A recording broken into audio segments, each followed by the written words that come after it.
देखो, प्रभु यीशु मसीह के नाम से और एक बार प्यार भरा सलाम और जय मसीह की। मैं प्रभु को धन्यवाद करता हूँ कि आप लोगों को आने में प्रभु ने मदद किया। और आ, जो भी लोग आए उन सभी के लिए प्रभु को धन्यवाद करते हैं और उम्मीद है कि और भी लोग इकट्ठा होंगे। पिछली बार हम ये देख रहा था कि प्रभु यीशु मसीह के जीवन और मृत्यु के संबंध में रिफॉर्म्ड थियोलॉजी वाले क्या कहते हैं और उसमें क्या गड़बड़ी है। उनका यह कहना था कि अ, प्रभु यीशु मसीह के जीवन वो बिना पाप का था, लेकिन जब वो बिना पाप का जिया और धर्म का काम या धार्मिकता का काम जब कर रहे थे, तब उनका धार्मिकता के द्वारा उनका धार्मिकता हमारे ऊपर गिना जा रहा था और उनके जो जीवन है उससे हमारा पाप माफ हुआ। और हमारा जो मन में जो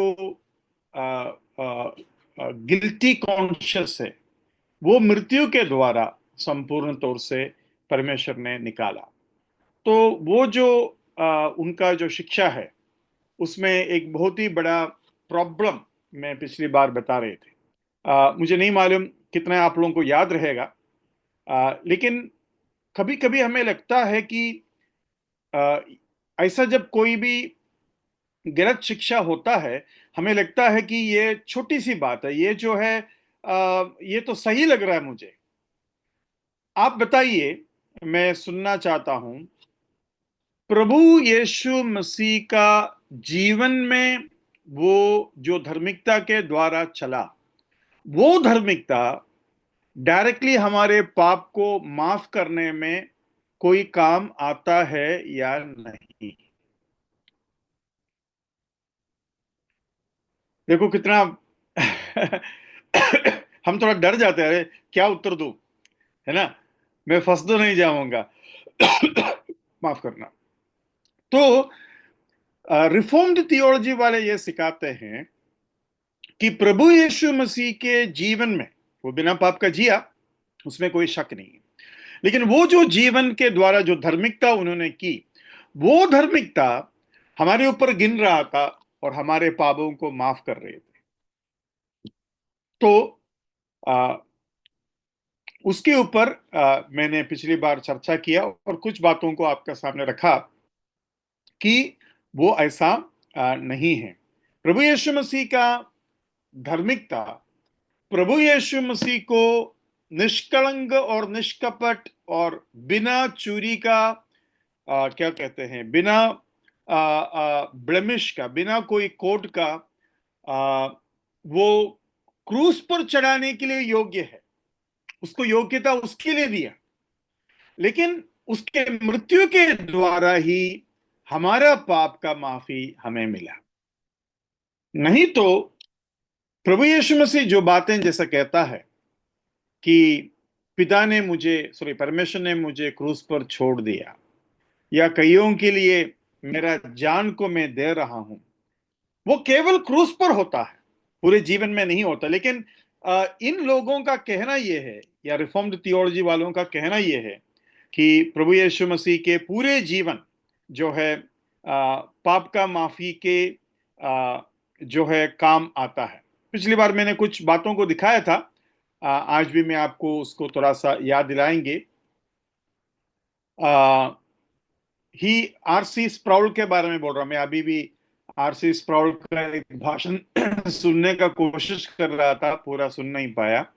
आरसी स्प्राउल मेरा ख्याल से अभी भी जिंदा है और वो बहुत ही कट्टर रिफॉर्म्ड थियोलॉजी सिखाने वाला व्यक्ति है। तो देखो वो क्या कहते हैं, वो कहते हैं the cross alone was insufficient for the death and life of Christ are on equal footing in the work of justification and redemption. बहुत ही खतरनाक एक स्टेटमेंट उन्होंने बोला। उस स्टेटमेंट का मतलब यह है, the cross alone was insufficient, क्रूस अकेला काफी नहीं था। देखो, यीशु मसीह का क्रूस अकेला हमें छुड़ाने के लिए काफी नहीं था। For the death and the life of Christ, Yeshu Masih का मृत्यु और यीशु मसीह का जीवन दोनों हमें धर्मी ठहराने में और हमें छुड़ाने का काम किया है। देयरफॉर उसका वजह से और उसके लिए, without the redemptive work in the life of Christ, Yeshu Masih के जीवन के द्वारा जो छुड़ौती है, and the death of Christ could not justify the believer.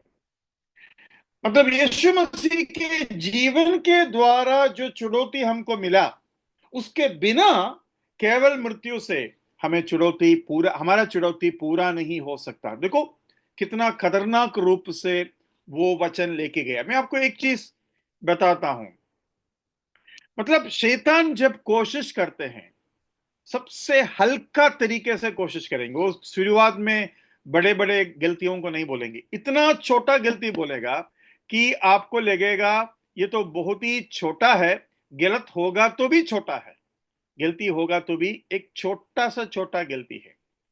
जबकि शैतान जानते हैं कि उसका लक्ष्य क्या है।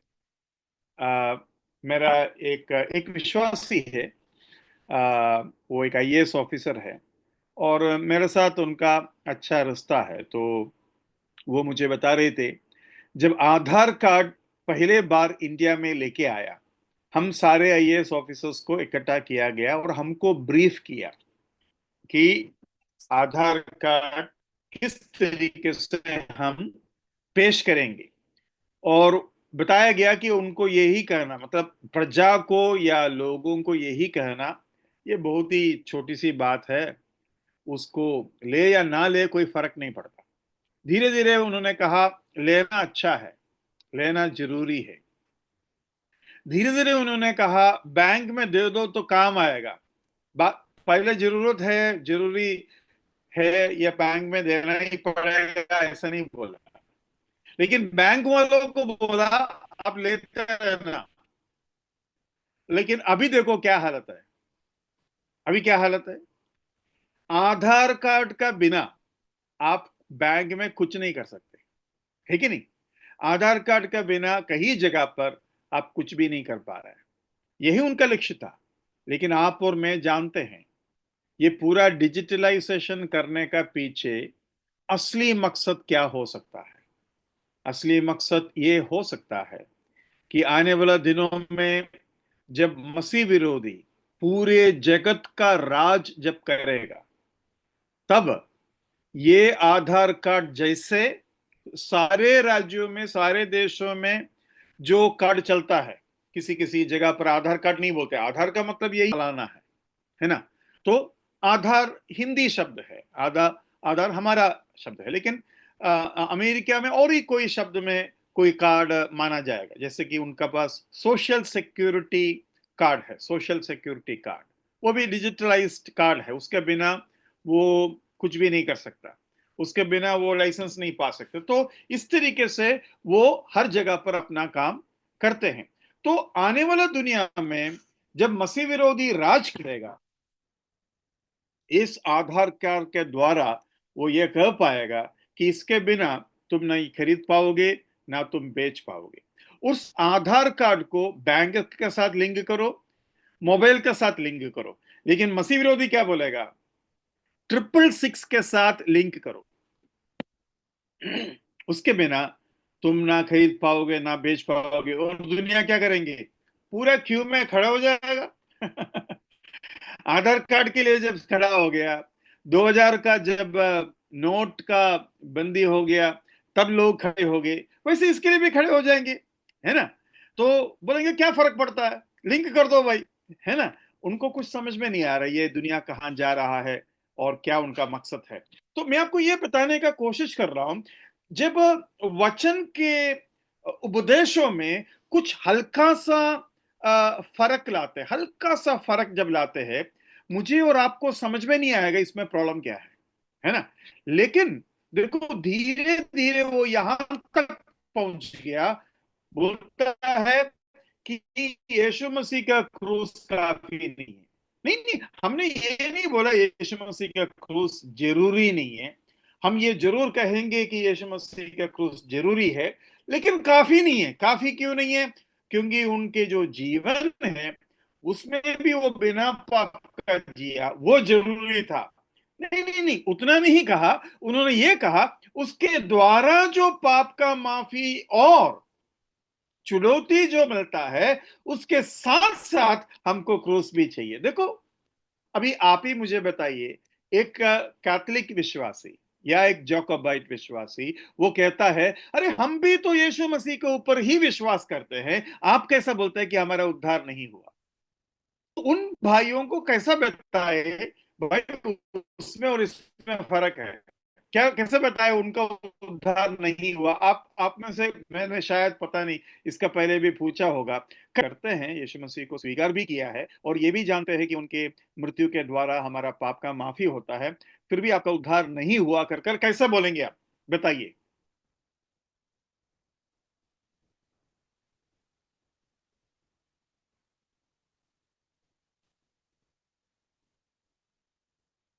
कैसे बताएंगे उनका उद्धार नहीं हुआ कर कर? कैसे बताएंगे?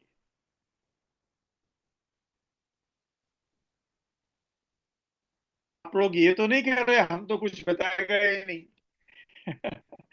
उनका भी उद्धार हो गया कर कर हम मान लेंगे, ये तो नहीं बोल रहे आप लोग? हाँ, क्या बोलेंगे आप? उनका मीडिएटर ही रॉन्ग है। ऐसे? उनका हाँ, तो मीडिएटर कैसे ही रॉन्ग है। बताएंगे कि देखो यीशु मसीह को स्वीकार करने से, नहीं वो ठीक है, यीशु मसीह को स्वीकार करने से उद्धार होगा या नहीं होगा? तो हम कहेंगे उद्धार होगा। तो आप कहते हैं मीडिएटर रॉन्ग है, तो कैसा मतलब मीडिएटर रॉन्ग होने का वजह से आपका उद्धार नहीं हुआ कर कर कैसे बोलेंगे? उसका थोड़ा सा खुलासा कीजिए।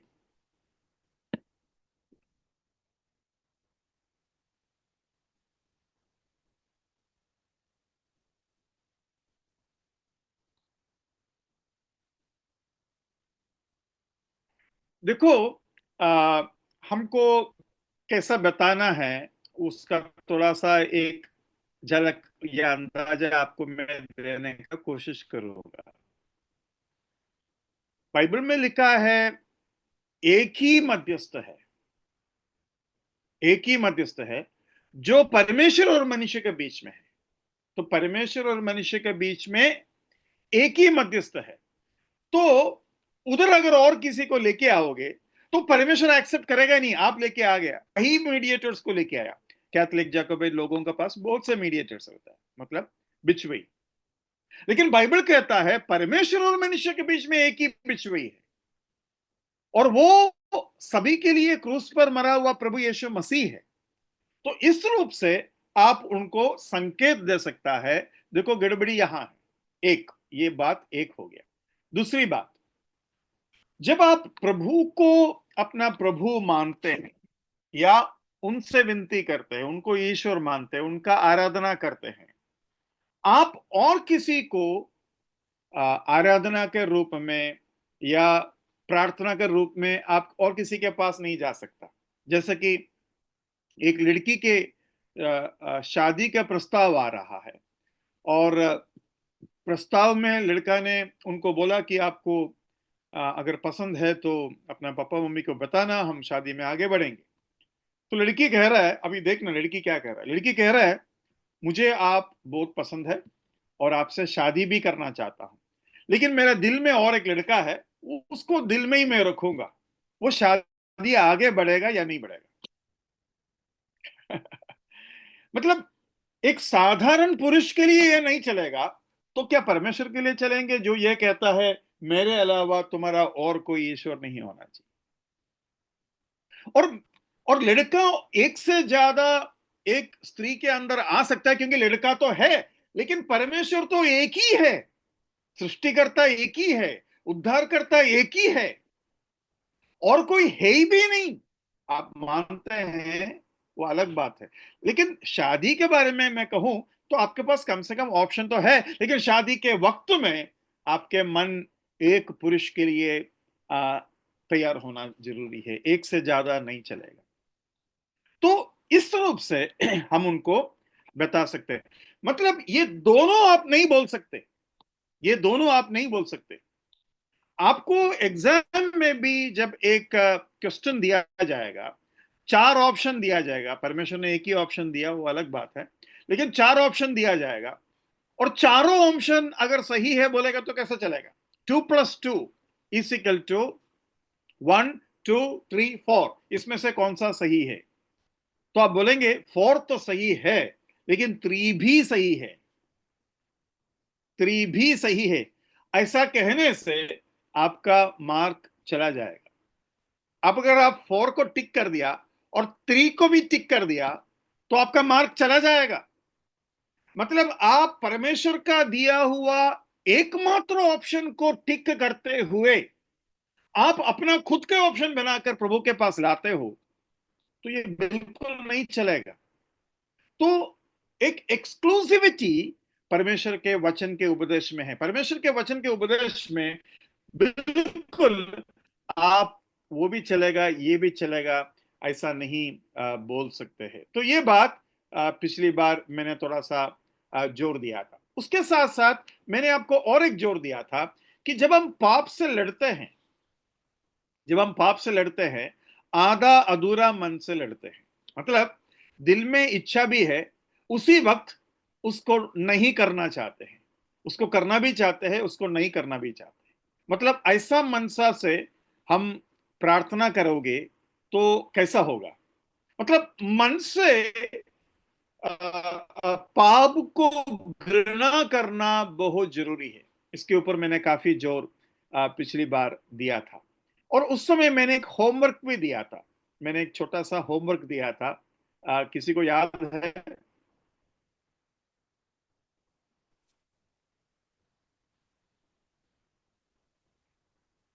आ, अगर मेरा यूट्यूब दोबारा सुनोगे तो आपको होमवर्क मिल जाए।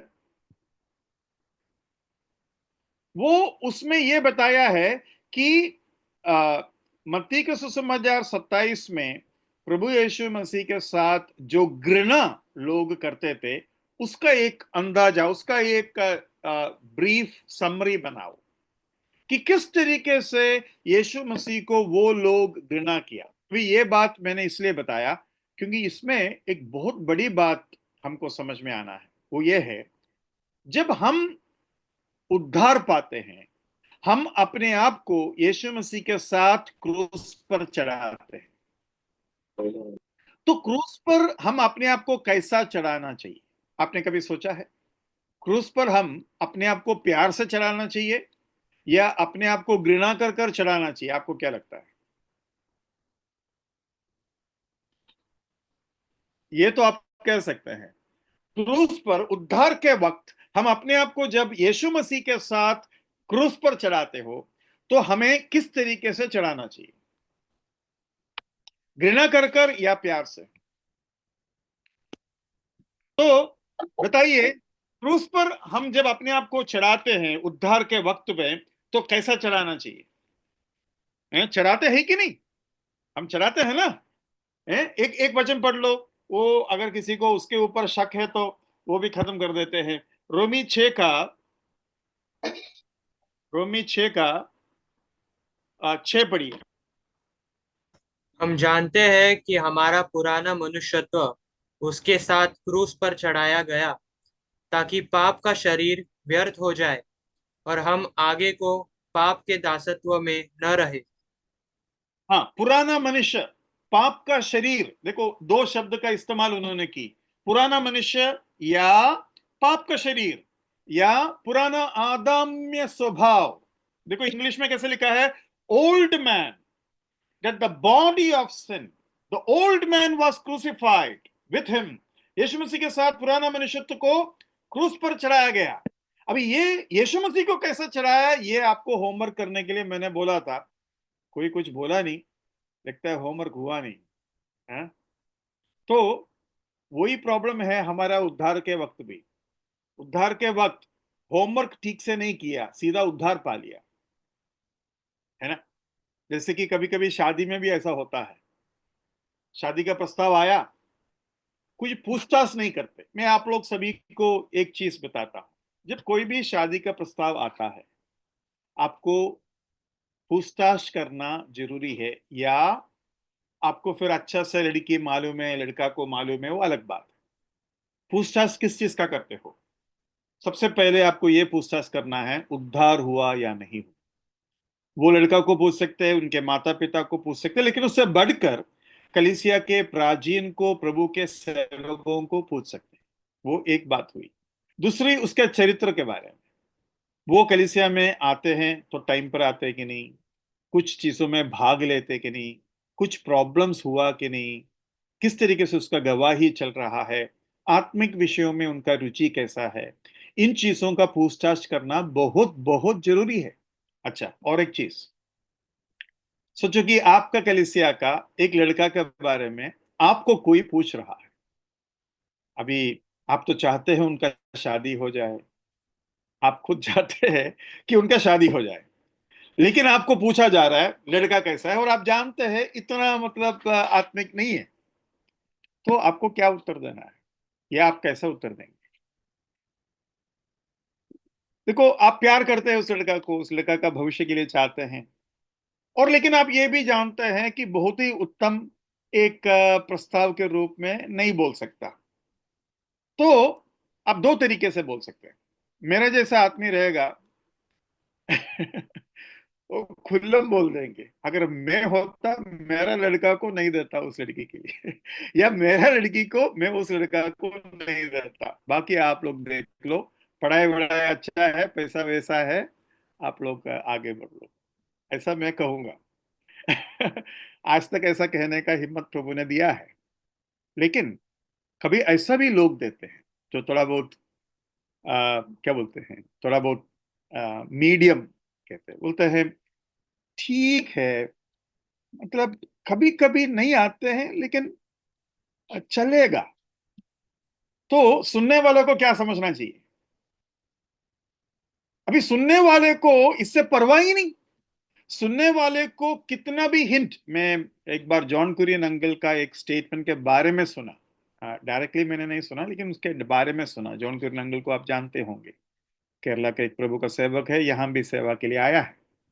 उन्होंने कहा, जब एक शादी डिवोर्स की तरफ जाते हैं और उस शादी के शुरुआती जो प्रोसेस है उसको अगर आप ध्यान से रिवाइंड करोगे, उस शादी के लिए आगे नहीं बढ़ना है कर कर काफी साइंस, काफी वार्निंग मिल चुके होंगे, जिसको हमने इनकार कर दी, जिसको हमने नजरअंदाज कर दी और आगे बढ़ा।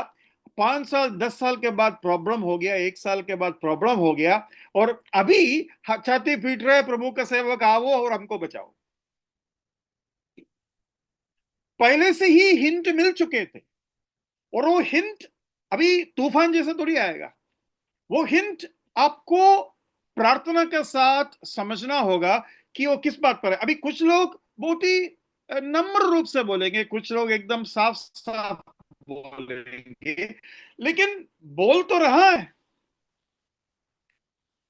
और कितने बार जब हम कहते हैं कि ब्रदर वो लड़का परिवार वगैरह ठीक है, लेकिन वो लड़का का जो उद्धार के बारे में जो कन्विक्शन है उसके बारे में मुझे नहीं पता, ब्रदर वो सब चलता है।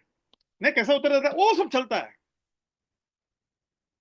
ब्रदर। वो क्या है ना, आज वो रेगुलरली मीटिंग में नहीं आ पाते, लेकिन जब भी वो फ्री है आते हैं, तो वो कोई परवाह नहीं।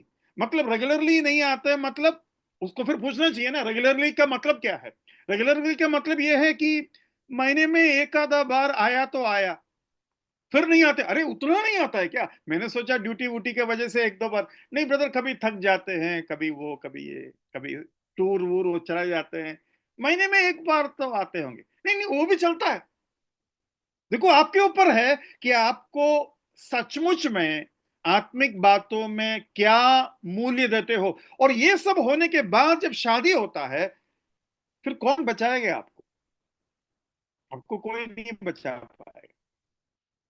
एक मजाक मेरा मन में अचानक याद आया, पता नहीं मैंने कभी यहाँ बोला कि नहीं। एक ब्रोकर, ब्रोकर समझता है ना, शादी के लिए ब्रोकर लोग रहते हैं, एजेंट लोग रहता है ना।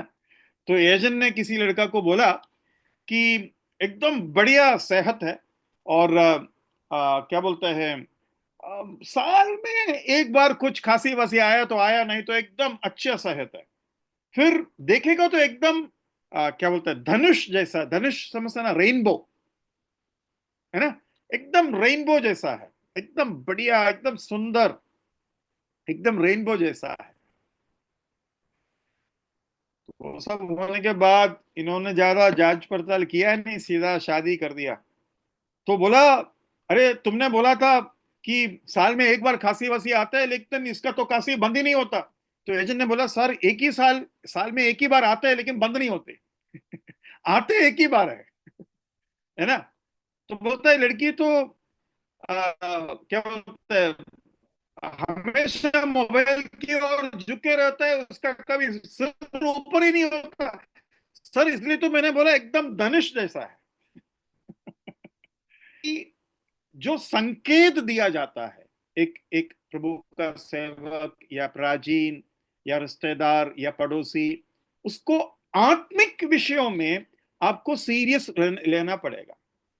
क्योंकि ये गलती अगर एक बार हो गया, इसमें रिपेयरिंग नहीं होता। फोर्ट असेंबली का रोबी अंकल प्रभु के पास चला गया, उनका एक एक बात मैंने सुना है, a mistake in marriage is irreparable.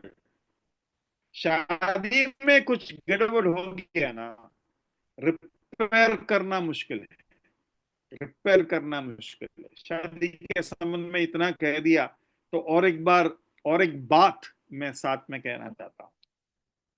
प्रभु यीशु मसीह ने कहा था कि आप जब कुछ निर्णय लेते हो, सबसे पहले आपको बैठकर कैलकुलेट करना है। Sit and calculate, sit and calculate. मैंने कभी यहां पूछा कि नहीं पता नहीं, 10 लाख कीमत वाला एक गाड़ी जब आप खरीदते हो, 15 साल के बाद वो स्क्रैप में चला जाता है। तो 10 साल कीमत वाला एक गाड़ी, ओके, मुझे क्या हो गया पता नहीं, नेट का कुछ इश्यूज है, ठीक है। तो 10 लाख का गाड़ी साल में एक बार 10,000 किलोमीटर कम से कम इस्तेमाल करते हो, मतलब एक 15 साल में आप 1,50,000 चला दिया। तो ये जो गाड़ी है, इसका कम से कम कितना खर्चा 15 साल में होगा, एक अंदाजा बताइए। 10 लाख का गाड़ी आपने खरीदा, 10,000 किलोमीटर साल में आप इस्तेमाल करते हो, 15 साल के बाद लगभग खर्चा कितना होगा, लगभग आइडिया बोल दो, गलती गलत होने दो। 3 लाख। 3 लाख। और 30 लाख लास्ट टाइम आपने बोला था। बोला था, अरे वो किसी ने तो सुना। है, बाकी किसी को याद नहीं आया क्या? है, केवल विशाल। अंकल अंकल मैं पेट्रोल खर्चा बताया। हाँ हाँ, पेट्रोल खर्चा ठीक है। तो 3 लाख पेट्रोल का खर्चा, 15 साल के बाद गाड़ी का दाम क्या होगा? 15 साल के बाद गाड़ी का दाम क्या होगा? 1 लाख, 1,50,000 ज्यादा से ज्यादा, उससे भी कम होता है, लेकिन 1 लाख मानो तो कितना लग गया आपका?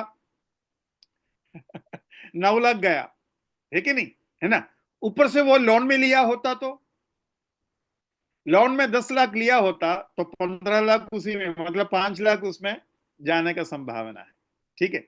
उसके बाद उसका इंश्योरेंस, उसका टायर चेंजिंग 2 बार करना पड़ेगा, बैटरी चेंजिंग 3 बार करना पड़ेगा, एक्सीडेंट, पीयूसी, फिर क्या बोलते हैं, ये सब मिलाकर 25 और 35 का बीच में होगा।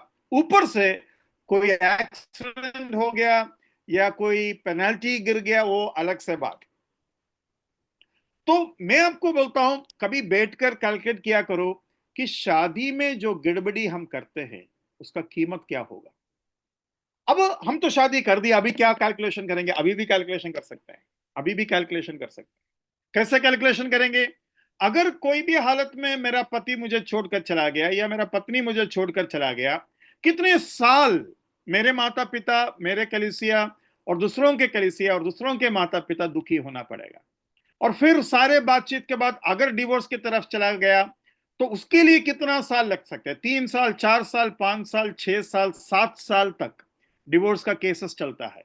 और उसके बीच में आपको रिपोर्टिंग करना पड़ता है, कम से कम 50 से 80 बार 100 बार आपको रिपोर्टिंग करना पड़ता है, आपको पुलिस स्टेशन से बेल लेना पड़ता है, आपको घूस देना पड़ता है, आपको वकील के वकील चेंज करना पड़ता है, और वकील को ये 6-7 साल या 4 साल या 3 साल या जो भी है आपको फीस भरना पड़ता है, और आपको छुट्टी लेना पड़ता है, आपको गाड़ी में उस कोर्ट में जाना पड़ता है, और जाते ही आपका केस नहीं लेगा, कितने बार आपका केस रिजेक्ट होगा, केस के लिए नया तारीख आपको दिया जाएगा, हर बार आप परेशान हो जाएंगे, आप उधर से लड़ेंगे, यहां से लड़ेंगे, प्रभु के सेवकों को इंक्लूड करेगा, मीडिएट करने का कोशिश करेंगे, और प्रभु के सामने कितना बड़ा दुख होगा, और आपके जीवन के हर पल घाटा ही घाटा होगा।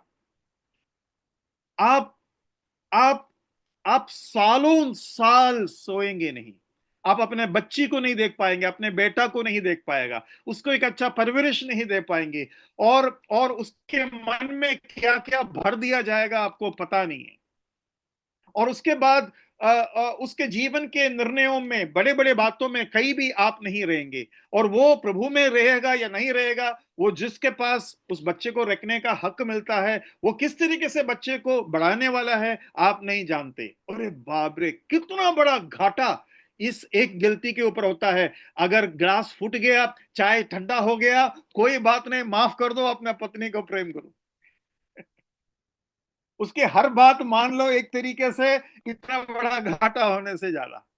और सबसे बड़ा, मैंने कलीसिया और परमेश्वर के सामने एक वचन दिया है, जब तक मृत्यु हमें अलग नहीं करेंगे तब तक हम एक जिएंगे।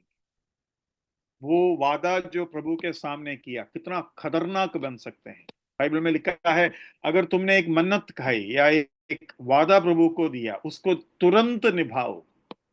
लेकिन ये एक ऐसा बात है जो जिसका माफी के बारे में कुछ सोच नहीं सकते, और ऐसे लोग मजबूर होकर, अगर नौजवान हैं खास कर मजबूर होकर उन्हें शादी करना पड़ेगा, और व्यभिचार में गिना जाएगा। कौन उसका साथ दे सकता है? देखो कितना दबाव, कितना, मतलब कभी हम खुलकर हंसी नहीं सकते। तो मैं आपको बताना चाहता हूं, ये जो छोटा सा गलती है उसका घाटा कितना हुआ, वो भी विश्वासियों के बीच में जो रिश्ता होने दो, पति पत्नी के बीच का रिश्ता होने दो, बच्चों के बीच में, मतलब कहीं भी हो, कलीसिया में हो, दफ्तर में हो, आपको सोचना जरूरी है कि मुझे किस तरीके से दाम चुकाना पड़ेगा, इतना बड़ा दाम मैं कैसा चुकाऊंगा। इसलिए मुझे सोचना है। आदम और हव्वा ने पाप किया, पूरा दुनिया अभी भी उसका दाम चुका रहा है। अब्राहम ने एक इस्माइल को दुनिया में लाया, आज भी दुनिया उसका दाम चुका रहा है। इस तरीके से भी देखा जाएगा, कलीसिया दो हो गया, कलीसिया में प्रॉब्लम्स लाया, कलीसिया को बंटवारा कर दिया, कलीसिया के अंदर प्रॉब्लम्स लाया। कितने कितने कलीसिया है जिसमें आनंद नहीं है, खुशी नहीं है, प्रभु की उपस्थिति नहीं है। इवन किसी किसी कलीसिया में मैंने सुना है, कुछ नीचे के माले में आराधना करते, कुछ ऊपर के माले में आराधना करते, जबकि उन लोग एक साथ आराधना करता था। ऐसा भी मैंने सुना है। असेंबली हॉल लॉक करके रखा है, और दूसरे दोनों जगह, दोनों पार्टी जो है अलग अलग जगह पे जाकर, बाड़ा में, ये खुद का कलीसिया है लेकिन कलीसिया हॉल है, उसको उसको लॉक करके दो जगह पर जाकर आराधना करते हो। भाई बहनों, वो जो दर्द है, अभी डिवोर्स में जाने का जरूरत नहीं, पति पत्नी के बीच में एक प्रॉब्लम हो गया, बाइबल में कहा है सूरज नीचे उतरने से पहले आप लोग आपस में प्रेम में हो जाओ। एक दिन अगर 24 घंटा हम बिना माफी का बीत गया, और जरा सोचिए किस बात पर आपने झगड़ा की, वो बात कहने का लायक है क्या? है कोई कोई गलत होगा, कोई सही होगा, वो सब मैंने मान लिया, है ना, सब दोनों सही होने का संभावना कम है, दोनों गलत होने का संभावना है, लेकिन वो किसी के सामने पेश करने का रियल लायक प्रॉब्लम है क्या? रियल लायक प्रॉब्लम। हाँ, थोड़ा सा उल्टा बोल दिया, थोड़ा सा कुछ कर दिया, ये ठीक है, लेकिन शांति कूड़ेदान में फेंकने के लायक एक प्रॉब्लम है क्या वो? है ना? ठीक, मान लिया मैंने गलती है किसी का, लेकिन वो इतना बड़ा गलती है क्या? हम देखा जाएगा परमेश्वर के सामने हो या कलीसिया के सामने हो, ज्यादा कीमती या एकदम क्या बोलते हैं स्पिरिचुअली वैल्यूबल कोई इश्यू नहीं होगा वो। तो जब भी आपके जीवन में प्रॉब्लम्स होता है, जरा ये सोचिए, अरे मैंने कितना छोटी बात के लिए झगड़ा कर दिया, अभी थोड़ा सा वापस आने के लिए कितना प्रॉब्लम होगा। मुझे अगली बार जब ऐसा मौका जब आते हैं, दूर रहना चाहिए, मुझे अपने जुबान को संभालना चाहिए। छोटी सी बात के लिए मैंने उनको गुस्सा दिला दिया, या मेरा पत्नी को गुस्सा दिला दिया, या उसको रुला दिया, ऐसे मौके पर एक बार चुप रह गया, एक बार अनदेखा कर दिया, तो कुछ नहीं होने वाला। जो शांति मिलता है ना, उसके बदले में देखा जाएगा ये कुछ भी नहीं है ना। तो ये इस तरीके से आप सोच सकते। ये सारे बातें मैंने इसलिए छेड़ा क्योंकि वचन के उपदेशों में छोटा सा फर्क जब लाते हो तो वो कितना बड़ा प्रॉब्लम में चले जाते हैं ये हम नहीं जानते। इसलिए यूं ही कोई भी कुछ भी बोल देने से आपको नहीं मानना है। अभी वो जो बात रिफॉर्म्ड थियोलॉजी वाले ने जो बताया, उसका मैं कुछ खुलासा आपको रखना चाहता हूं। What are the biblical implication of reformed theological teaching on the subject of justification? Justification या धार्मिकता ठहराने के संबंध में रिफॉर्म्ड थियोलॉजी वाले ने जो छोटा सा फर्क लाया, उसका क्या असर या उसके संबंध में हम क्या पूछ सकते हैं, क्या प्रॉब्लम है, वो जरा सा हम देखेंगे। अभी रिफॉर्म्ड थियोलॉजी वाला में से एक है J.I. पैकर। J.I. पैकर जो है रिफॉर्म्ड थियोलॉजी वाले में से एक है। वो कहता है God declares them to be righteous because he reckons them to be righteous, and he reckons righteousness to them, not because he accounts them to have kept his law personally, but because he accounts them to be united to the one who kept it representatively। मतलब J.I. पाकर ये कहता है, हमें परमेश्वर जब धर्मी ठहराया, वो धार्मिकता हम कुछ धार्मिकता करने का वजह से नहीं है। प्रभु यीशु मसीह ने जो धार्मिकता हमारे बदले में जीवन में जो किया, मरने से पहले जीवन में जो किया, वो प्रतिनिधित्व कर किया, और उसका वजह से हमें धार्मिकता मिला। इसके बदले पर हम क्या पूछ सकते हैं? ध्यान से सुनिए, हम क्या पूछ सकते हैं। सबसे पहले हमें यह पूछना है, व्यवस्था को हमारे ऊपर कब तक अधिकार है?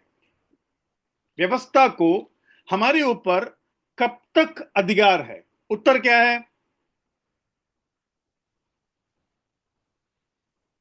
हाँ जी, उत्तर क्या है? व्यवस्था को हमारे ऊपर, पुराना नियम का व्यवस्था को हमारे ऊपर कब तक अधिकार है? जब तक हम व्यवस्था के अधीन है। जब तक हम अधीन है। कब तक हम अधीन है? मृत्यु तक। हाँ, मृत्यु तक। उद्धार का उत्तर भी सही है, लेकिन एकदम सही उत्तर मृत्यु तक। मृत्यु तक व्यवस्था को हमारे ऊपर अधिकार है। तो अगर ऐसी बात है, उद्धार प्रभु यीशु मसीह हमें जीते जीते जो धार्मिकता किया, व्यवस्था के अधीन में जो धार्मिकता किया, वो हमको मिलने से भी क्या फायदा, क्योंकि उसके मृत्यु में हम भी मर जाता है, और व्यवस्था से उसके बाद हमें कुछ लेना देना नहीं है। मेरी बात समझ में आया क्या? दोबारा बताता हूं। व्यवस्था के पूरे बातों को मानकर प्रभु यीशु मसीह उसके धार्मिकता हमको दे रहा था। ठीक है, हमको दे रहा था, 1 2 3 कर हमको दे रहा था। मुझे 100 धार्मिकता दिया करके सोचो, 100 के 100 धार्मिकता मुझे दिया। उसके बाद प्रभु यीशु मसीह क्रूस पर जब मरा, मैं भी मरा, तो वो जो धार्मिकता मुझे मरने के पहले मिला, उससे क्या फायदा? यीशु मसीह के धार्मिकता जो उसके जीवन के द्वारा मुझे मिला, उससे मुझे कोई फायदा नहीं है, क्योंकि यीशु मसीह जब मरा, मैं भी मरा। मेरी बात समझ में आया क्या? उसको मैं 2 वचन उठाकर दिखाऊंगा। 2 वचन, रोमी 7 का 1 निकालिए। रोमी 7 का 1। हे भाइयों, क्या तुम नहीं जानते? मैं व्यवस्था के जानने वालों से कहता हूँ कि जब तक मनुष्य जीवित रहता है तब तक उस पर व्यवस्था की प्रभुता रहती है। हाँ, जब तक जीवित रहता है तब तक व्यवस्था उसके ऊपर अधिकार रखता है, और एक बार मैं मर गया उसके बाद मेरे ऊपर उसका कोई अधिकार नहीं है। और प्रभु यीशु मसीह वो मृत्यु मुझे देता है ना। और रोमी 7 का 1 से 6 अगर आप पढ़ोगे इसी बात को विस्तार रूप से बताते हैं, लेकिन हम क्या करेंगे, उसका 4 पढ़ेंगे, 7 का 4 पढ़ेंगे। वैसे ही हे मेरे भाइयों, तुम भी मसीह की देह के द्वारा व्यवस्था के लिए मरे हुए बन गए, और कि हाँ, उस तीसरे की मसीह के देह के द्वारा, मसीह के देह के द्वारा व्यवस्था के लिए मन हम मर गए। तो प्रभु यीशु मसीह मरने से पहले जो कुछ भी हमको दिया, क्या फायदा हुआ?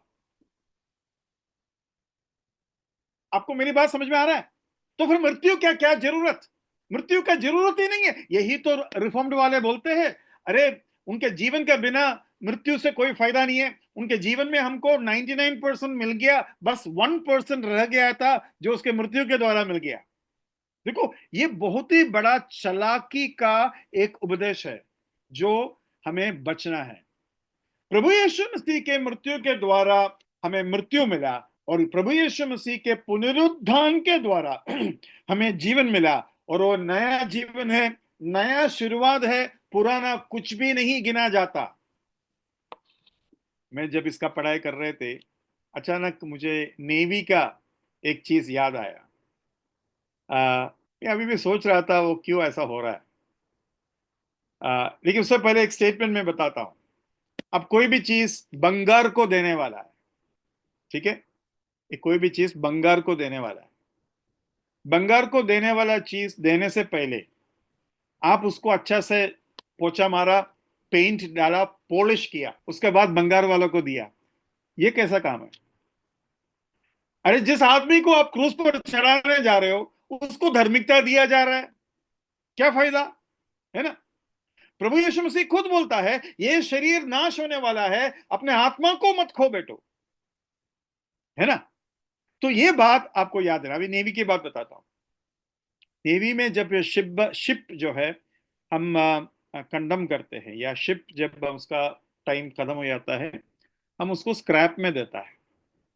लेकिन शिप को हम माँ के रूप में मानते हैं। शिप जो है माँ है, औरत है, माँ। जैसे कि इंडिया को, इसराइल को भी हर बोलते हैं, है ना। इसराइल को हर बोलते हैं, या स्त्रीलिंग में उसका संबोधन होता है। तो बोलता है कि हमको इतना साल, 50 साल, 100 साल ये जहाज हमारा सेवा किया, अभी हम स्क्रैप में देने के लिए जा रहे हैं। तो उससे पहले हमको क्या करना है, उसको पूरा अच्छा से उसका जंग बंग निकालना है, पेंट मारना है, एकदम टनाटन करना है, और फिर उसको स्क्रैप में देना है।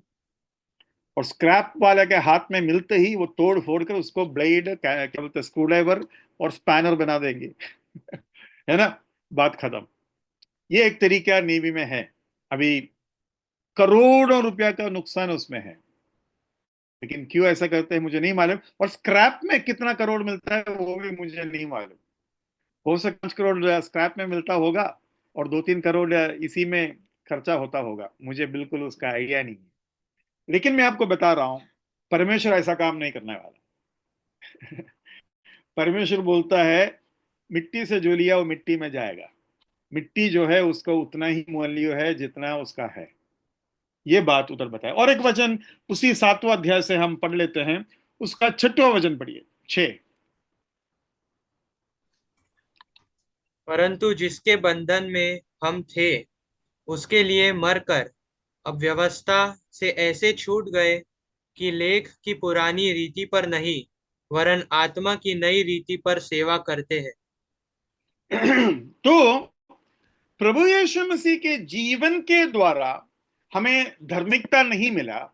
प्रभु यीशु मसीह के धार्मिकता के जीवन के द्वारा हमारे लिए मरने का योग्यता वो बनाए रखा। यीशु मसीह को अगर हमारे लिए मरना है, उनको धर्मी रहना जरूरी है। वो धर्मी है, धर्मी रहा और धार्मिकता के जीवन जिया, और उसका वजह से वो परमेश्वर का मेमना माना गया। उसका वजह से एक ऐसा मेमना माना गया जिसमें कोई कोड नहीं हो। ये है उसका जीवन, उस रूप से हमें जरूरी है। लेकिन मृत्यु का बिना हमारा उद्धार का कोई भी काम जो है उसके संपूर्णता में नहीं लाते। अभी रिफॉर्म थियोलॉजी वाले बोल सकते हैं या आर्ग्यू कर सकते हैं, देखो यीशु मसीह दुनिया में जन्म क्यों लिया? आपको बचाने के लिए। 33.5 साल क्यों जिया? आपको बचाने के लिए लिया। यीशु मसीह फिर मरा क्यों? आपको बचाने। तो बचाने के लिए सारे काम हो गए ना। तो प्रभु यीशु मसीह का जन्म से लेकर आपको बचा रहे थे। ऐसा बोलना आ, आ, एक चलाकीपन है, क्योंकि यीशु मसीह का लहू हमारे सारे पापों को शुद्ध करता है। मतलब 50% पापों को लहू शुद्ध करता है और 50% पापों को यीशु मसीह के जीवन का धार्मिकता शुद्ध करता है। ऐसा नहीं है? तो प्रभु यीशु मसीह का लहू सारे पाप को अगर शुद्ध करना हो, उसके मतलब प्रभु यीशु मसीह का जीवन मेरा एक भी पाप को शुद्ध नहीं किया, इसलिए तो सारे शुद्ध करना पड़ा। आधा अगर आपने की तो मुझे फिर आधा ही करना पड़ेगा ना। लेकिन प्रभु यीशु मसीह का लहू अगर सारे पाप को माफ करता है, उसके मतलब प्रभु यीशु मसीह का जीवन मेरा कोई भी पाप को माफ नहीं किया। वो उसके लिए था ही नहीं, वो इसके लिए था ताकि वो मेरे लिए मर सके।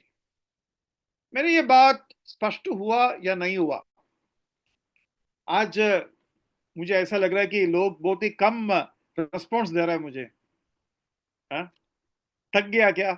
आज मैं भी काफी थका हूं, केरला से आज ही पहुंचा। क्या बोलते, थोड़ा सा आराम करने के लिए लेट के उठ ही नहीं पा रहा था। काफी थकान था आज। लेकिन आप लोग तो घर पे ही था ना या ऑफिस में जरूर गया होगा। हाँ जी, बताइए। ये बात अगर समझ में आया, थोड़ा संक्षिप्त में कोई बता पाएंगे मुझे, क्या समझ में आया?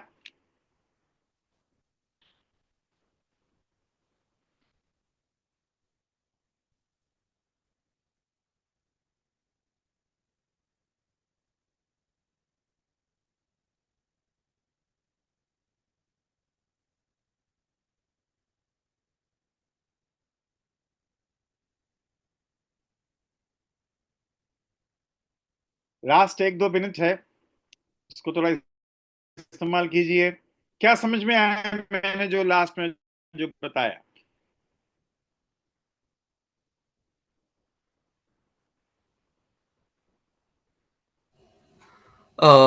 हेलो। हाँ बोलिए brother.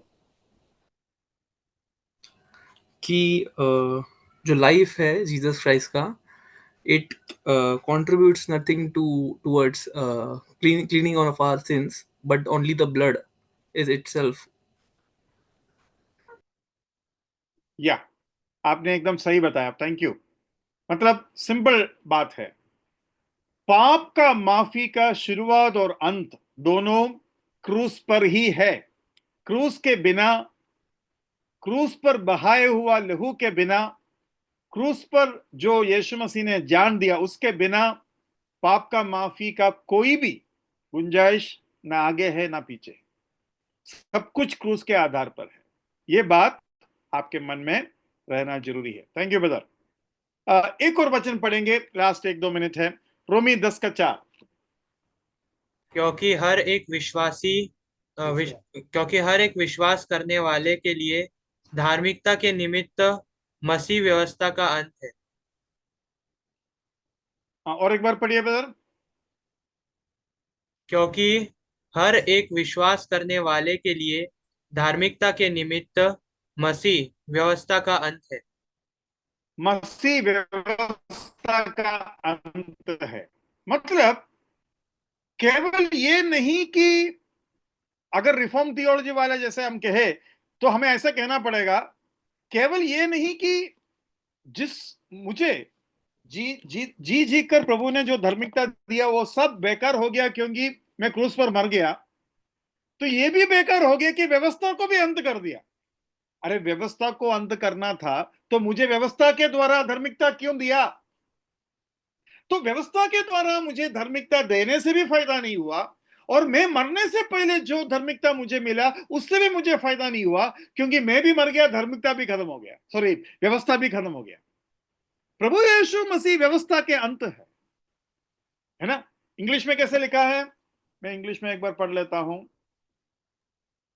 For Christ is the end of the law for righteousness to everyone that believeth. अभी उसमें और एक चीज है, Christ is the end of the law, व्यवस्था के अंत है प्रभु यीशु मसीह। किन के लिए? उन लोगों के लिए जो प्रभु यीशु मसीह को धार्मिकता के लिए विश्वास करता है। धार्मिकता के लिए जो प्रभु यीशु मसीह पर विश्वास करते हैं, उन लोगों के लिए व्यवस्था खत्म हो गया। तो व्यवस्था के अधीन से प्रभु ने मुझे छुड़ाया, व्यवस्था के द्वारा मुझे कुछ नहीं मिला, और प्रभु यीशु मसीह व्यवस्था के अधीन आकर जिया, और व्यवस्था के अधीन जो मैं था मुझे उधर से बचा लिया। मैं सोच रहा था लगभग इस तरीके से अगर कोई मुझे अगर पहले बताया होता किस तरीके से कि प्रभु यीशु मसीह के जीवन के द्वारा भी आपको धार्मिकता मिला है, प्रभु यीशु मसीह ने व्यवस्था को पूरा किया ना, पूरा किया, किसके लिए किया? आपके लिए किया, तो मैं भी मान लेते हैं, मुझे भी लगता हाँ यार ये तो सही बात है ना।